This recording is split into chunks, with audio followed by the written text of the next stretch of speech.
Someone asked, half laughing, what could possibly go wrong at Ruth's party? And nobody answered because the answer was already there. The burden that never went to tidy places. The small practical things that always have to be noticed. Mr. Jenkins ambled over from his porch with a toolbox that always had the right wrench. Miss Clara carried 2 thermoses of coffee, and Hannah arrived with Ethan and Emma, her 2 twins bouncing on her hip, a disruption of brightness. John pressed the $3 bill until the paper creased along an old fold. It felt like a tally of his life. The hours logged on assembly lines and in basements, the overtime that paid for a summer camp, the evenings spent teaching David how to tie a knot. He loved them the way he had loved the messy barn cats when he was a boy, stubbornly and with a persistence that sometimes looked like stubbornness. For Ruth, David said, as if it should explain everything. He walked to the passenger door of the BMW and opened it, stepping out with a small hand-drawn card. He had wrapped the keys in tissue, the edges of the paper crushed by his fingers. His eyes sought John's with the same steady look he'd had throwing a baseball across the yard. John forced a smile back. He was proud. Of course he was proud. But pride sharpened when it met the rest of him. Shame. That sting that said this was too big a thing for his palms. John had learned to work with his hands the way other people learned to read. Early, with insistence. Dirt under his nails had been a kind of scripture. He could tell the mood of a motor by the way it breathed. He could walk into a yard and know which fence board had been put up last winter and which one would give in the next storm. He had a small private ledger of things he had repaired. Doors that would not shut, toasters saved from the landfill, a neighbor's prosthetic leg tightened after a summer fair. These were the measures he knew. They were practical, unglamorous. They were the only things he had to offer some nights when the house was quiet and the television hummed its indifferent blue. The family drifted like moths toward the center lawn where the cake sat under the banner. Conversation bobbed along, small talk about the weather, jokes about traffic, someone asking for the recipe for the lemon squares. Ruth laughed and held the keys to the BMW as if balancing a fragile thing. Her hands trembled slightly, and when she looked at David there was both mischief and water in her gaze, as if she could see, behind him, all the years that led to this silver-dusted moment. John moved through the crowd, a shadow at the edge, hands in the pockets of his worn jacket. People offered congratulations, and he accepted them with the practiced calm of a man used to being in the presence of better fortunes. Miss Clara hugged him and smelled like lavender. Mr. Jenkins clapped a hand to John's shoulder and said, "Good on the boy." The neighbor's approval sat on his chest as if it were a quilt, heavy and warm and slightly too big. He walked around the BMW and found himself tracing the line of its fender like someone checking the seam of a garment. He thought of his own hands and how they fit the steering wheel of his pickup, the rough leather worn to a smooth callus. He thought of money as a shape that sometimes fit and sometimes did not. $3 in his pocket was a held breath. "You okay, Dad?" David asked, approaching with that blend of boldness and tenderness kids grow into. His voice was small against the chorus of the party. He wore a jacket that matched the car, practical, clean, a thing John might have noticed if he were less occupied with his own interior weather. There was no hint of showiness in David's face. The car was a thing meant to honor his grandmother, not a billboard. John ran his thumb along the crumpled bill and felt the paper's fibers against his skin. "Yeah," he said. The sound was clipped. The word was the sort a man uses to hold himself upright. David's smile faltered for a heartbeat, the way it did when he dropped a ball, but found his feet. "I wanted it to be right," he said. "She's done a lot. He stopped, searching for the right container for gratitude. John nodded. He wanted to answer everything with a story about how his mother had once fixed his bike with twine and 2 screws and some patience. He wanted to tell of the nights Ruth had sat up on a folding chair at his bedside the night he took his first apprenticeship test. about the way she hummed as she pitted cherries in the summer and told him, without pretending life was simple, that you do the thing you can do. But the party had a buoyant energy, and John sat between pride and something else, an ache that did not have a tidy name. He loved David so fiercely it sometimes surprised him into clumsiness. Yet he could not help the comparison that slid into him like shadow. One son's quiet labor had bought a polished car. The other son, himself, carried $3 and a toolkit and the muscle memory of fixing things. It felt, in the instant, like failure. It felt like a ledger entry where the books refused to balance. Then the Plymouth sputter became a complaint that could no longer be ignored. It had been parked by the Azaleas, a car whose paint had acquired the patina of many seasons. John heard the engine's last cough and, without thinking, found himself walking toward it. His hands remembered what to do while his head still argued. Mr. Jenkins was already there, tool tin swinging by his hip. Miss Clara crouched on the lawn and offered Ruth a handkerchief, and Hannah corralled her twins toward the lemonade stand. People leaned in as neighbors do when the house needs them. They do not stand back and diagnose. They bring wrenches and folding chairs and a readiness to be small and useful. John popped the hood. The smell that rose, old oil and warm metal, was almost comfortingly familiar. He could have sworn the engine recognized his hands the way a well-trained animal recognizes a voice. He put a flashlight into the shade of his mouth and looked at the geometry of belts and pulleys, the patient architecture of parts that had been kept together by stubbornness and time. "This won't be a quick fix," he said, more to himself than to anyone else. "But we can get it back to the shop." He blinked away the heat on his cheeks. He wanted, viscerally and immediately, to solve the thing that had broken. He wanted to make a useful noise in response to the glittering amidst the gravel. Needles of conversation pushed against the quiet. Someone asked, probably Mr. Jenkins, whether anyone knew when Ruth had last had a tune-up. Someone else said that at least she'd made it home and not stalled on the highway. David hovered, hands in his pockets, watching the scene like a man watching his family's heart.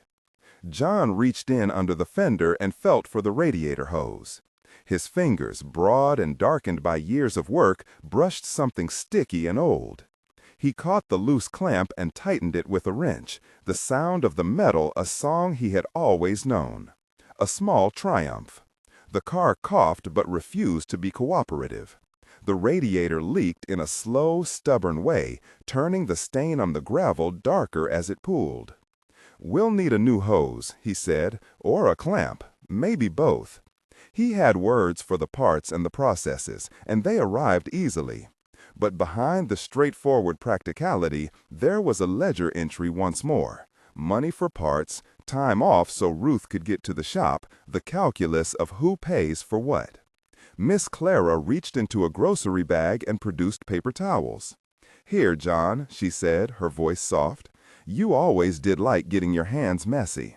Her tone carried no condescension, only the recognition of a man known for his messiness, his life spent making broken things do what they needed to. Hannah set Ethan down and gave John a small conspiratorial smile. "We brought cookies," she said, and the twins immediately demanded a taste. There is a kind of domestic heroism in bringing cookies to a car that won't start. Hannah's presence was a counterweight to the BMW's polish. She arrived with the clatter of reality and two small, sticky-fingered reminders that life is made of everyday things. The town has a way of leaning into such moments. It is not dramatic. No one called the news. No one sought applause. Mr. Jenkins drove his old truck up at the curb and opened his door, producing a roll of duct tape and a bag of spare parts from a trunk that had seen decades of usefulness.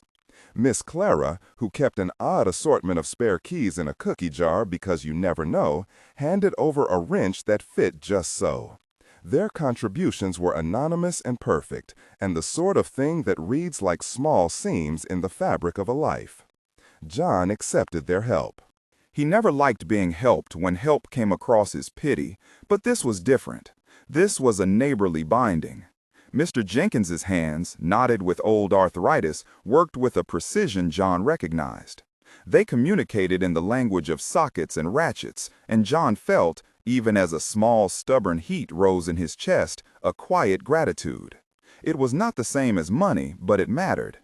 "Let me try," John offered, because sometimes action settles a mind more effectively than words. He set his jaw and leaned back into the engine bay, feeling the weight of the hood against his forearms. Sweat dampened his collar. He had learned to take stock quickly, identify the leak, clamp it, get to the nearest parts store before it cooled. He could see the solution in sequences, one step, then the next, then the next. Work was a map. His hands read it better than his heart. David watched him. He hadn't approached with offers of money or fuss. Instead, he crouched at the edge of the hood and picked up the flashlight. There was a quiet exchange between them that needed no translation. John's hands moved with the careful competence of decades. David held the beam so John could see. For a moment, it was as though a photograph was being taken, father and son in the light of an engine. The BMW parked nearby like an emblem of an abundance they had been given and did not fully know how to hold. John's mind, always a room with many doors, drifted to a memory he hadn't called up in years. He was no longer a man bent over an engine, but a boy pressed against his mother's knee, watching as she repaired a torn coat. She had sat at the sewing machine, careful and deliberate, threading needles with an economy that was almost religious. Ruth had shown him how to knot the thread so it would not come loose, how to make stitches small so they would hold longer. That was the kind of care John had learned. Fix what you can, make things last. He thought about the night his daughter Lisa was born. He remembered Ruth's breathless excitement, the way she had hugged John so hard he thought she might crush him, the little blue booties she'd beamed at with the solemnity of a woman giving a benediction. John felt the arc of those moments, tenderness, support, exhaustion, and they made him clench his jaw to keep from starting. The repair took an hour that was both an instant and a lifetime. They patched the hose long enough for Ruth to make it to town. It would not pass inspection without a professional fix, but that was not the point. The point, as John understood it, was the work of being present. The point was to prevent a small humiliation. He wanted to make sure Ruth would not have to walk home because the car had failed her. He wanted to make sure that the night, this night, where new and old sat side by side, wouldn't be marred by practical sorrows. When the Plymouth coughed and then turned over, producing a sound like a reluctant laugh, a cheer rose from the lawn. Ruth slid into the driver's seat, hands trembling with the strange, sudden lightness of someone who has been helped. She turned and looked out at John and David, and something like a benediction passed over her face. Later, after the car was coaxed into a place where it would not inconvenience anyone further, the family settled back to the yard. The cake was cut, someone sang, off-key and earnest, and plates were passed around. John found himself holding Ruth's old coat, lint from years of winters clinging to it, and a thought slipped through that had nothing to do with cars or money. He could host, he could feed, he could set a table and be the keeper of the small rituals that stitch people to one another. He had always associated grand gestures with other people. There were men in town who wore their accomplishments like medals. John had not wanted such things, nor had he thought them necessary. He had wanted, for the most part, to provide a steady presence. But tonight, seeing the BMW and the look on Ruth's face, he felt the smallness of his $3 like a measure set against the other scale. Wealth measured in things money bought. The balance tipped, and he needed to find another kind of weight. "Can I help with the dishes?" he asked quietly, a small offer that was also a confession. He meant it literally. He wanted to dry and stack, but the intention behind the question was larger. It was a want to be useful, to be seen as enough. David's laugh was not unkind. "You always do the dishes, Dad," he said. He meant it as an observation and a love note. John accepted the plate handed to him and took it to the kitchen like a soldier who had finally found his post. The kitchen smelled of coffee and sugar and an old lemon soap that lingered in the sink. John's hands, when they were not under hoods, did things like pat down pie crusts and baptize spoons in warm water. He set plates on the drying rack with the kind of care that came from years of folding toward utility. These tiny domestic acts had once been the scaffolding of his identity. They returned to him now like a cloak. As he worked, he thought about what he could give that was not wrapped in glossy paper. He thought of Saturday mornings where he had taught David to change a tire, of the way Ruth used to hum to herself while she stirred gravy, of the way Miss Clara kept jars of jam in her pantry and handed out recipes like secret prayers. He could give a night of food and talk. He could give the salvage of an old pickup with his own hands. He could, he decided, offer consistency. The plan came to him slow and humble. He would cook a dinner. Not a party, not a show. A pot roast slow enough to feel like a promise. He would call it a weekly thing if they wanted. One night a week at his place. A place where chairs had known each other for years. It would be about being together in a regular, ordinary way. Casseroles, stories, the slow accrual of small gestures into something that felt, after time, like belonging. He thought of Ruth's recipe box, the loose card with gravy stains and dates penciled in the corner. He thought of Lisa's laugh and the way David had once brought home a broken radio and spent an evening fixing it with equal parts patience and curiosity. He thought of the pickup's dented tailgate and the way it carried wood and kids and secondhand furniture. He had $3 in his pocket, $3 that could not buy a car or cover a major repair. But he had hands and a kitchen and a willingness to be present. John set the idea in motion that night without announcing it with fanfare. He started by doing what he'd always done, clearing out the freezer and sketching a list on a napkin. He would need onions, a cut of meat big enough to feed a half dozen, carrots, potatoes. He would ask Miss Clara if she might bring her famous coleslaw. He would call Mr. Jenkins and borrow the good roasting pan. He would keep it simple and true. There was a tug at his sleeve. Ruth's hand reached for his in the commotion of the living room, her fingers like a soft, familiar rope. And for a second, the music of the party dulled into a private conversation. She squeezed his hand and said, "You don't have to do anything, John." Her voice carried the authority of someone who meant to protect, even when protection looked like letting other people shower her with attention. "I know," he said. He did not want to insist. He wanted to offer. "But I like to cook."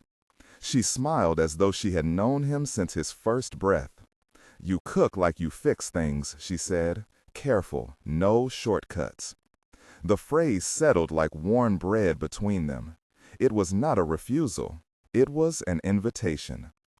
That night, after the guests departed and the maples settled into shadows, John sat at his kitchen table and counted the $3 again, as if the bill held some secret message he had missed. He placed it beside his napkin list and let his fingers rest on the paper. He could hear the town breathing beyond his walls, the distant sound of a television, the occasional bark of a dog, the muffled hum of the highway farther out where lights never fully went to sleep. He made a plan that was more a vow than a resolution. He would fix what he could. He would cook what he could. He would be present. He would ask for help when necessary and accept it with gratitude. The $3 in his hand was no indictment. It was an honest measure. It reminded him that value comes in different currencies, in the flash of a car's badge and in the stain of gravy on a recipe card. Sleep did not come easily. He lay awake and let memories roll through him like old film. Ruth teaching him to whittle a toy car out of scrap wood, a summer when the family lost a roof to a storm and neighbors pulled tarps and ladders like an answer, David at 7 with a bandaged knee and a stubborn face. He thought of all the small repairs he'd made and all the dinners he'd held. He thought of how, in 100 small ways, he had been present. The next morning rose wet and clear. John woke before the alarm, the sky a thin smear of light. He boiled water for coffee and listened to the town come awake. The distant clank of the bakery's oven, a truck passing with a rhythmic rumble, the farmer down the road starting his tractor. He dressed in work pants and a flannel that had once belonged to his father. The fabric still smelled faintly of cedar. He walked outside and ran his hand over the hood of his pickup. It was tired but reliable. The dents told stories. The rust had an honest geometry. He opened the glove compartment and found a roll of bills. The top one creased into oblivion. There was enough for gas and a loaf of bread, and perhaps one unexpected thing. The $3 bill waited for him in his wallet like a talisman. He folded it into his hand and felt, for the first time in a long while, not the sting of lack, but a curious possibility. John went down to the shop that sat behind his house, a shed of corrugated metal and hand-me-down tools. The radio hummed with an old station. He turned the light on and set about cleaning the workbench with the ritual patience of someone who knows it is easier to start a job with your space clear. Mr. Jenkins stopped by with a bag of cleaned parts and a sack of donuts. Miss Clara came later with a jar of pickles for lunch, and Hannah dropped off a basket of herbs she'd grown on her stoop. "You really doing it?" Hannah asked when John announced his plan for the dinner. Ethan clambered onto John's knee and asked about the engine with the easy curiosity of a child that believes everything is fixable. "I am." John's voice held no arrogance. It was a steady promise. Simple. Pot roast. Bring yourselves. David appeared that afternoon with 2 bottles of wine, modest things selected with care, and a casserole dish he had found at a thrift store because he liked the pattern. He had spent the morning on a side job, hauling furniture across town. He moved with the same quiet determination he had the night before. John felt a warmth that was not the heat of the garage, but something like forgiveness extended from one man to another. They worked on the pickup together. John taught David a new trick about tightening spark plugs. David passed the flashlight and learned how to hold a wrench the way a man comes to learn a new language. Conversation was sparse, but the silences were full. At one point, David asked, in a voice that did not pretend he had the answers, "Did you ever want more?" John looked up from the engine and saw his son's face, clean and honest and not looking for an excuse. He had always loved that about David, the willingness to ask hard questions aloud. "Sometimes," John admitted, "but not like you might think. I wanted steady. I wanted the window to open, you know? I wanted to know someone would be there in the morning. I wanted to leave things a little fixed when I walked away." David nodded, and the wrench turned in a way that spoke of agreement more than words. By midday, the pickup was running smoother, the muffler issuing less of a grumble. They took it for a short spin down the lane, windows down, the town sliding past in a collection of porches and mailboxes and a sigh of domestic life. John felt the truck under him and thought, with a clarity that surprised him, about what he could contribute to the texture of the family beyond money. He could call people. He could cook. He could open his door on Thursday nights and leave the porch light on. They shopped for the ingredients together at Farmer's Produce, a place that smelled of dirt and the tang of apples. The butcher wrapped the roast in brown paper and fell into conversation about the weather. John picked carrots that still had the smell of field clinging to them, potatoes with a smudge of soil. The simplicity of it felt almost revolutionary. He bought celery stalks with his $3 bill folded in his pocket like a quiet witness. When they returned, the house filled with the kind of domestic music the city seldom hears, the thump of a pot lid, the soft hiss of oil in a pan, the clatter of a wooden spoon. John's hands moved with the ease of someone who had always been a fixer, but was now learning the fine points of hosting. The roast seared, the onions browned until translucent, rosemary crushed between calluses. The smell it gave off was an old thing, onion and meat and patience. It carried with it the memory of plate-warmed hands and laughter against the dusk. He set the table with mismatched plates, every one telling a small story. Miss Clara brought napkins hemmed by a friend. Mr. Jenkins dropped off a casserole to contribute. Hannah arrived with a pie large enough to be a centerpiece. David arranged a small stack of candles. They didn't need to be perfect. They needed only to be honest. As neighbors filtered in, a slow chorus of chairs creaked into place. Some brought food, some brought stories, all brought themselves. John stood at the stove, watching the pot roast simmer, the liquid glistening like a promise. He felt the heat against his face and the thinning of the ache that had been lodged in him like a stone. When the family finally sat to eat, Ruth at the head of the table, David on her right, John across from his son, there was a moment of quiet. No one fanfared it, no one made a speech. John cleared his throat, and the room gave him only a small permission. "I know tonight started with something big," he said, glancing at the window where the BMW was parked beyond the maples. "And that's wonderful. But I wanted to do something of my own. I wanted to make this for you, Ma, and for all of you, Ma. If we can, I'd like to do this once a week. Just a meal, just to be together." There were small, shifting looks around the table. Ruth's eyes shone with something that smelled like relief. David reached across and took John's hand for a second. Briefly, an old habit resurfaced. Miss Clara dabbed her lips with a napkin and said, "That sounds like a fine idea." Mr. Jenkins knocked his glass gently and offered a grin. Hannah's twins dropped peas on the floor and were redirected with the patience only small children can coax out of adults. John felt the air in his chest expand. It was not triumph. It was the long, slow breath of a man who had managed to carve a space for himself.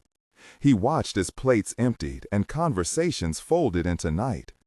Later, as dishes were stacked and laughter softened into something that could be called contentment, John sat on the back steps with a cup of coffee cooling in his hands. The $3 bill had been used on groceries. It had not been a shameful thing. Rather, it had been a small, honest witness to a decision. That contribution could be measured in 1,000 small acts rather than one headline purchase. He looked out across the yard, where the BMW glinted in a corner of the driveway, its lines clean and foreign amid the familiar clutter of the neighborhood. The contrast still struck him. The polished metal and his scuffed shoes, the keys that jingled with novelty, and his calloused palms that had fixed so many small things. But the sting the car had once evoked softened, not because the disparity had vanished, but because the night had shown him another route. As he walked back into the house, he felt something approaching peace, though he wouldn't have called it that. It was a steadying, the kind that comes when someone decides they will show up regardless. He swept the floor, exchanged small talk with the last stragglers, and turned the lock on the outside door. The town was quiet now, stars thin and sharp above the maples. He did not know it then, but a new thing had begun, a soft ritual stitched into the calendar, a weekly liturgy of casseroles and conversation. It would not erase the old aches or the unbalanced scales overnight. There would be setbacks. There would be days when the pickup refused to start and the bank account pinched. But in the small, human arithmetic of nights and meals and being seen, a balance would slowly shift. Before he climbed into bed, John took the $3 bill and smoothed it on the counter beneath the light. He folded it carefully and slipped it into the recipe box Ruth had left on the counter, a place for receipts and grocery lists and small artifacts of domestic life. It was not a gesture meant for spectacle. It was a quiet bookmark in a story that was still being written. Outside, somewhere down the road, a mailbox clicked shut. A porch light blinked off. In the house, the faded glow of the kitchen light pooled on the table where the night's dishware dried. John sat and let his hands rest. He had acted. He had not solved everything. But action, he knew, had the particular power of pulling people toward one another. The following morning brought a different kind of surprise. A delivery truck idled by the curb, and a courier, blinking in the sun, carried a bouquet wrapped in crisp paper. It was an everyday thing made extraordinary by its sender. The card read only, in looping handwriting, for Ruth, love, Evelyn. John caught his breath. Evelyn was Ruth's mother, estranged for years after a quarrel that had gone unhealed across decades. The card's presence made the air lean towards something uncertain and fragile. John felt the thread of tension shift. The bouquet was a small thing, but small things sometimes carried the weight of histories. He thought of the open recipe box on his counter and the $3 bill inside it, the list for the next dinner scrawled in ink. He thought of how the night had begun with a car and an ache, and now unfurled into a question of whether old wounds could be approached and perhaps stitched. He picked up the bouquet. The blooms smelled of garden soil and distant summers. He took them into the living room where Ruth was seated in the sun, knitting something with dexterous fingers. The sight of the flowers stopped her hands midway. The color fled from her face in a stir of surprise and something like fear. For a long moment, they only looked at the card and at each other. The yard hummed with the soft soundtrack of the town waking. The far-off mower, a dog's bark, the clink of a mailbox. The neighborhood held its breath in the way small places do when one life turns toward another. John set the vase on the table and watched as the room rearranged itself around that small, decisive bloom. Ruth's fingers found the card, and a tremor passed through her. She told herself she had imagined reconciliation in private, the way people imagine rain before a storm. But this was different. This required a step. Maybe she wants to talk, Ruth said finally, voice small as a bird. The words were fragile with history. John sat down beside her. He could see, in the spaces between her words, decades folded together. Joy and grievance, laughter and stubborn silence. He did not speak to fill the silence. He placed his hand over hers in a gesture learned from long practice, not to fix, but to steady. Later, they would have to decide whether that card was a beginning or a tease. John knew the rifts of families could not be smoothed with a bouquet alone. He also knew that someone had had to bridge the distance to send the flowers, that someone had taken the small courage necessary to reach. Ruth set the card down and regarded the blooms with a mixture of longing and caution. "You don't have to do anything about it, John," she said, a reflex meant to protect him from the possibility of being pulled into a complicated past. He shook his head. "I'll be here," he answered simply. It was the kind of answer that could hold a room. It was not a promise to fix every old thing, but a willingness to witness and to be present if asked. Outside, the BMW gleamed still in the driveway, a silent testament to a night begun in surprise. John thought of how two gestures, one large, one modest, could sit side by side and not cancel each other out. There was room enough for both. The town went about its day, unaware of the tiny tectonic shifts beneath the ordinary. The first part of the week would be a delicate, busy choreography. Calls placed, plans made, the pickup patched further, and a shopping list expanded. It would be the kind of labor that makes invisible repairs visible. Meals cooked, conversation started, tools borrowed, a chair placed in a doorway. At the kitchen table, John unfolded the napkin where he had scribbled the list. Onions, a heavy roast, rosemary, a loaf of bread big enough to soak up gravy. The handwriting was a little shaky from the late hour when he'd planned it, the letters thick where his pen had paused. He smoothed the paper with the practiced motion of someone who knew his way around a simple plan. Gather what you need, set it on the counter, begin. He called Mr. Jenkins first. The old man answered on the second ring, voice grainy with sleep and the kind of generosity that sounds like habit. "Got any room for a pan?" John asked. "In the trunk," came the ready reply. "Bring a story, too." John smiled into the phone. It felt good to ask. To borrow a pan from a neighbor was as much an invitation as a convenience. Mr. Jenkins promised to bring his good roasting pan and a handful of suggestions about timing. Miss Clara called back later to say she'd bring coleslaw and a jar of pickled beets, which, she insisted, made everything taste like summer no matter the season. Hannah offered to mind the twins while Ruth's mother arrived, a small mercy that meant the lunch could occur without the thin, sharp interruptions children sometimes bring to fragile conversations. The flowers sat in their wrapper on the kitchen table, their stems dewy and shy. Ruth kept going to them and then stepping away, as if proximity alone might alter what they meant. She had folded the card with trembling fingers, uncurling the loops of the handwriting as though each swirl might hide a reason to hope. John had watched her with a tenderness that felt like the softest part of a coat, something you put on to face the cold. "Are you sure about this?" he asked once, when they were alone in the living room with the late light making the pictures on the mantel glow.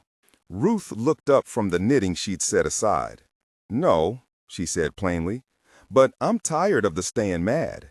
I'm tired of the years that make a room between people where there should be only a table." Her voice held that careful balance between wanting and guarding. John folded his hands around a cup of tea he hadn't quite finished. "If you want me there, I'll be. If you don't," he didn't complete the thought. There was nothing behind it but steady availability. She reached for his hand and squeezed. "I want you." Outside, the day hummed with the ordinary. Mail trucks, a dog set loose on an errand, the distant shot of a farmer hitching his plow. The town, in its particular way, continued to arrange itself around personal weather. Weddings, small funerals, birthdays, and the slow seasons in between. John went to the market with the kind of deliberate thrift he had learned long ago, filling his cart with more economy than extravagance, eyes on the essentials. The butcher wrapped the roast in paper and handed it over with a nod. "You cooking for a crowd?" he asked, as if asking was a way to be part of the plan. "Just family," John said. As he paid, his fingers brushed the $3 bill tucked deep in his wallet and felt the familiar creased ridge. He left it there, a quiet talisman, not for spending, but for remembering the night that had shifted the shape of things.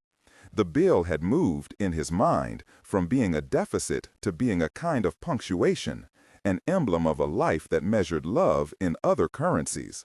He spent the afternoon in small, considered motion. Mr. Jenkins arrived with the roasting pan and a handful of advice about browning meat. Miss Clara appeared with a cloth bag that smelled faintly of lavender and the soft, domestic scent of mended things. Hannah dropped off a pie with a crooked crust and stuck around to help with the twins, commanding them with the easy authority of a woman who'd negotiated toddlers through many small crises. Each arrival felt like a stitch, nothing grand, but when pulled together, something held.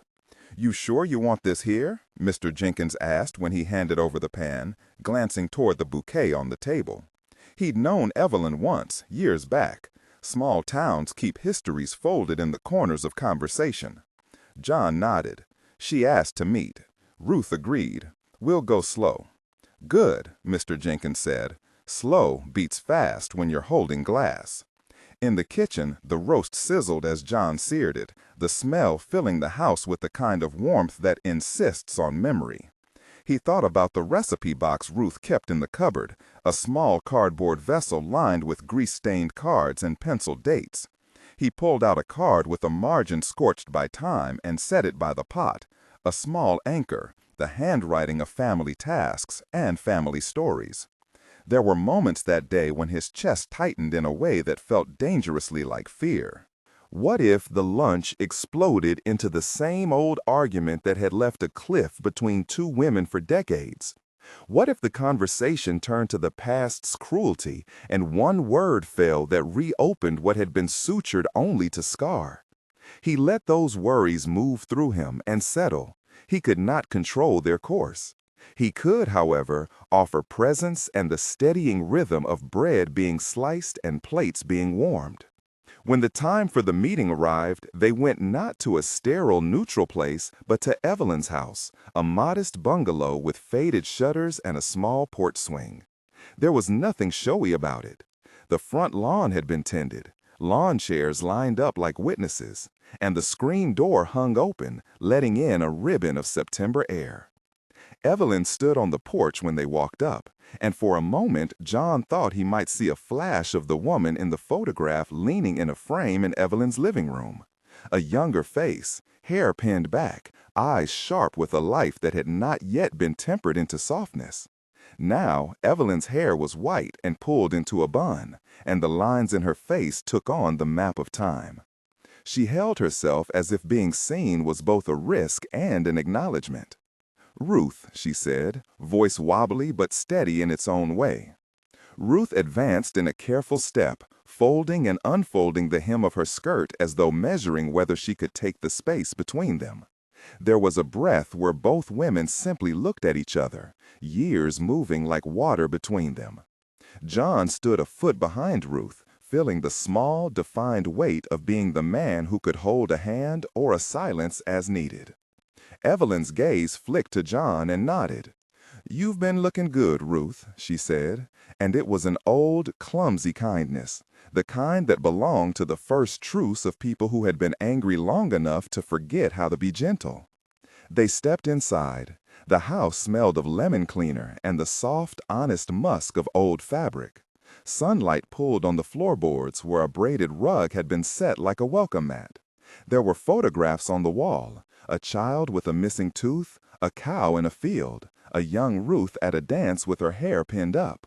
Those images worked like tiny explanations for the present, life lived, choices made, everyday beauty that mattered even when things fractured.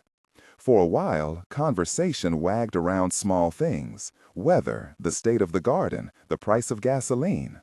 It felt like a way to test the water without committing to a dive. Then, when the lull became large enough, Evelyn cleared her throat. "I am sorry," she said, without artifice and without flourish. The words fell into the room like a key on a table. Not the long, winding preface of excuses, but a plain act of owning. Ruth's hand still, her eyes misted. There was a tremble in the inhale that came before her voice answered. "I'm sorry too," she said slowly, "for my part, for not writing, for not calling, for pretending it wasn't a hurt when it was." The two women looked at each other long enough for something in the room to rearrange itself. They both had the same small, stubborn mouth, made for speaking curt directions and soft remonstrances. There were things neither would ever forget, and the apology did not erase the past. But it opened a crack, and in that thin seam, light seeped. Evelyn's apology didn't come wrapped in explanation. She spoke of the ache of seeing a younger Ruth make a choice that had frightened her, of the pride that had hardened into bitterness. She said she'd let a day of anger become years. Ruth told of nights she spent imagining a mother who might knock at the door and find a welcome.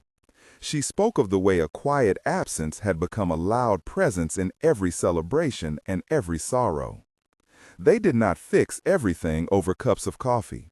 Instead, they moved piece by piece, like people unbinding an old quilt slowly so the seams did not tear. There were tears, real but not theatrical, and moments of laughter that dared to bridge the scar. They promised small things: a phone call this week, a visit next month, not to hurry the healing, but to let it proceed with a steady tempo. John watched from the doorway with a cup of his own cooling tea. There was a tenderness in him that felt like being on an unsteady ladder, one rung at a time. He thought about his son's gift of the BMW, and how its arrival had been the sort of image that makes people think reconciliation must happen in grand swoops. Instead, he saw reconciliation here as a series of small chapters. This lunch, a call, a pie sometimes shared, a presence extended. Those were the scaffolding of mending. Later, as Ruth and Evelyn sat at the kitchen table trading small recollections and speaking the names of people John had never known, Hannah's twins drifted in with sticky hands, handing over drawings with stuck-on glitter. The kids didn't understand the deep timbre of what had passed between the women. They only knew their job was to hand out art and accept cookies offered by the hostess. That simplicity, John thought, was salvation. Children move through emotion with the blunt tools of affection and distraction. And sometimes their ease is what allows adults to find a path back. When they emerged from Evelyn's porch, the afternoon had turned toward a kind of soft gold. The hug they shared was tentative at first, and then longer, as if two people were learning how to bear one another's weight. They promised again, this time in smaller words, to call, to meet in a week. The promises were cautious. Promises are only as good as the people who keep them, and that truth impressed itself on John like a small, serious bell. Back at his house, the week settled into its new geometry. John and David spent an entire Saturday bringing the pickup in from the shop, refitting the brake line, replacing a tired battery, and painting the tailgate a color that would hide the dent and look like pride. Mr. Jenkins came by with coffee and a ragged screwdriver and an old radio that only played one station. Miss Clara brought donuts, and they ate in the grease-scented air of the garage, laughing at private jokes that were older than the clenched bolts they were turning. At one point, David set down a wrench and wiped his hands on his jeans. He looked at his father with something like curiosity. "Can I ask you something?" he said. John leaned on a workbench, elbows a little weary. "Always." "Do you like the idea of those dinners? Like, does it feel good?" David's voice contained an anxious hope, the kind that tenderly seeks validation. John thought of stews simmering, of the sound of forks on plates, of people crossing thresholds they might otherwise not, week after week. "It does," he said finally. "It feels like the right kind of busy. It's a thing that holds us." David nodded slowly. "Good, I'm glad." The pickup ran cleaner by the time they finished. The change was not miraculous, but steady, the way work tends to be. John took a spin down the lane and felt the truck move like an old friend waking pleasant. He found himself smiling at small things, the way the sun caught a patch of chrome, the way his hands fit the wheel. He felt competent in a way that came from doing, not from being judged or measured against someone else's ledger. The weekly dinners began as a modest ritual. On the first Thursday, John roasted the meat slowly and let the house fill with that warm, unshowy scent. Candles, a stack of clean plates, and a '70s sideboard that had held 100 such nights took their places at the edges. People arrived with small contributions, Miss Clara with her coleslaw, Mr. Jenkins with bread still warm, Hannah with a jar of preserves. David carried in a vase with the wildflowers he had picked along the roadside, and Ruth put the flowers Evelyn had sent in the center of the table like an offering. There were no speeches, no proclamations, just the clatter of cutlery and conversation. The topics that night were gentle: the price of eggs, the new neighbor's dog, a joke about the town's one traffic light. But underneath, the table hummed with something else, the feeling of being seen. John watched people reach to pass bowls, saw Ruth fill a plate for her mother, watched Evelyn clap at the twins' antics in a way that made her laugh sound younger. The night felt like a loose, imperfect benediction. On a slow Tuesday evening a few weeks later, John found the $3 bill again. It had been half forgotten in the recipe box he kept on a lower shelf of the hutch, where cards lay beside a pen and a stubby pencil that had once belonged to his father. He pulled it out and held it up to the lamplight. The paper was worn at the folds, the edges soft with use. He smiled, a private gesture, and tucked it back into his wallet, closer this time to the bills that paid for groceries and gas.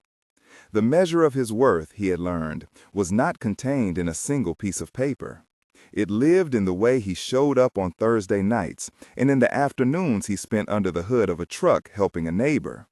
It was in the way Ruth's laugh came more readily now, or in the way David no longer avoided the small domestic chores but joined in. The $3 bill was a marker of a time when he'd counted scarcity as a verdict. Now it was a relic of a lesson, that value widens and changes shape. There were days when the family still stumbled. A week came where Evelyn missed a call, and Ruth took it as a return to old patterns. They spent a night sharp with disappointment, and then another full of apologies. Healing, John observed, was not a straight line. It was a path with stones and surprising springs. But the stones were fewer and the springs more frequent. They began to speak of future gatherings that were not tied to milestones, but to the simple idea of presence. David, whose gift had been that glittering sign of love, began to use the BMW sparingly and meaningfully. He drove Ruth to doctor appointments and to the grocery store. He picked up neighbors when they needed a ride. The car was no longer an object to show off, but an instrument, an embodied promise to be useful. People in town began to nod when they saw the car parked outside Ruth's porch.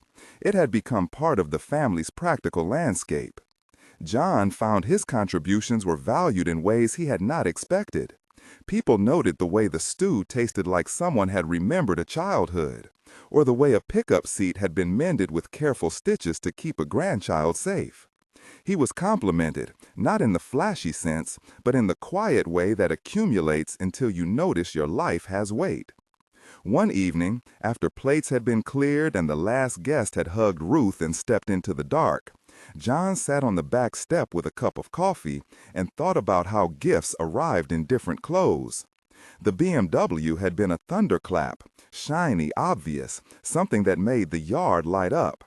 His $3 had been more like a pocket of quiet that allowed other small actions to happen. Both had been gifts.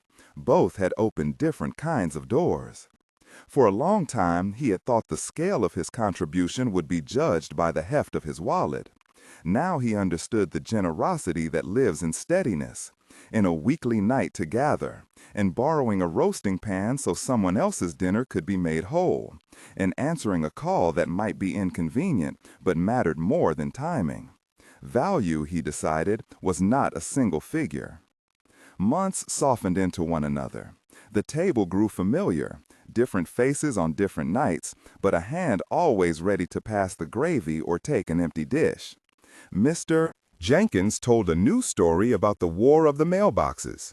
Miss Clara corrected the recipe for the coleslaw and insisted everyone take the actual amounts down so future dinners would not devolve into culinary guesswork. Hannah's twins learned to set the table with an attention that was mostly accidental and utterly charming. Sometimes there were arguments. Who took a second piece of pie or whether the radio should be on, and they added texture, not rupture. The relationship between Ruth and Evelyn advanced by inches.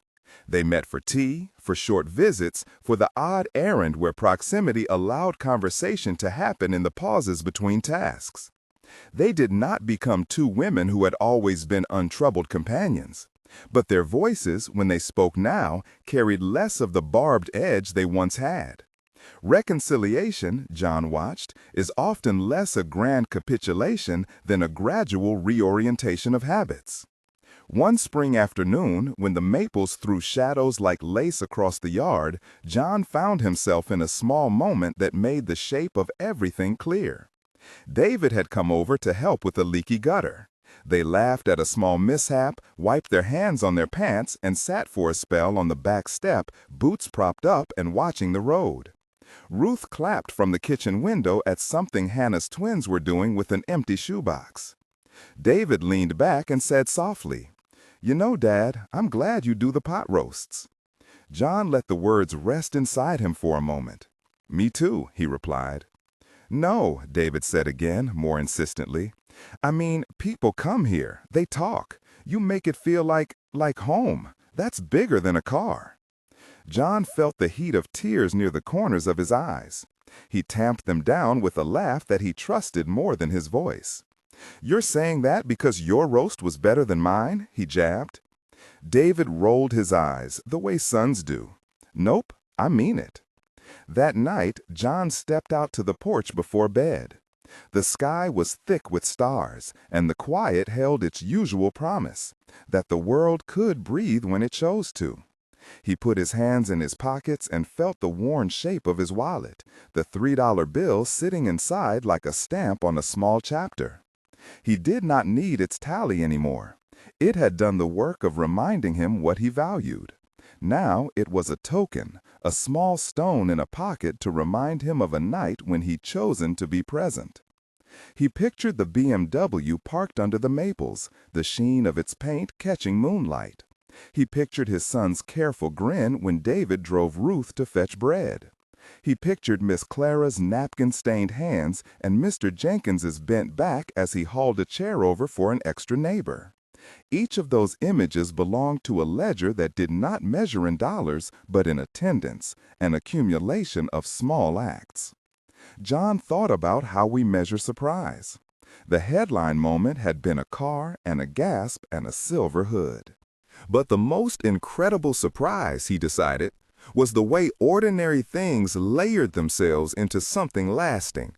A woman's hand finding her mother's again. A man with worn knuckles making a place to gather. A family learning to listen. In the quiet that night, he said nothing aloud. He simply walked inside, unlocked the kitchen drawer, and laid the $3 bill on top of a recipe card that had his mother's handwriting across it. He did not intend anyone to see the act. It was only for him, a small ritual of gratitude and memory. On social nights, sometimes the talk drifted to grander things, weddings, college plans, the sort of big questions that otherwise felt too weighty for the table. But most of the time, the conversation rested on the small scaffolding of everyday lives. There was comfort in that, John realized. It meant the family was building something that would not depend on a single flash of generosity. Time did not make the past disappear, but it made new things possible. There were weekends when the pickup balked and they cursed and then fixed it and learned a new trick. There were Thursdays when someone did a small kindness and it was repaid tenfold in the shape of community. The BMW, once the dazzling center of attention, settled into being a useful instrument. The $3 bill settled into a story that could be told without shame. If anyone asked him about the night the BMW rolled into the driveway, John would tell the story in a way that made sure to put the right emphasis in the right place. The gasp when the hood shone, the way Ruth held the keys, the Plymouth that coughed and then was coaxed, the hands that arrived with wrenches and pies. He would tell of the pot roast that became a weekly appointment, of a bouquet that threaded a connection back together, and of the small, stubborn practice of being present. He would tell them that his son's car was a beautiful thing, and his son's hearts were the point, but that the other things, the dinners, the repair jobs, the willingness to sit at a table, were what made it home. Many months later, when someone asked him where the real value had been that evening, he would think of the $3 bill and smile. "It's still here," he might say, and slide the bill from his wallet to show how it had not been squandered, but saved as a kind of talisman. "But aren't we richer than that?" he would ask, already knowing the answer. His life had not been transformed overnight. There were still bills to pay, still mornings when the bank account pinched and the pickup coughed. But there were also evenings when laughter rose like steam from a bowl, when Ruth and Evelyn shared a look that was almost apologetic, almost affectionate, when David drove Ruth to a doctor's appointment and the BMW's radio hummed low as a companion, when neighbors came and went like good weather. That accumulation had the slow geometry of something sturdy. The town took no notice, but lived the change quietly. People kept bringing dishes and stories.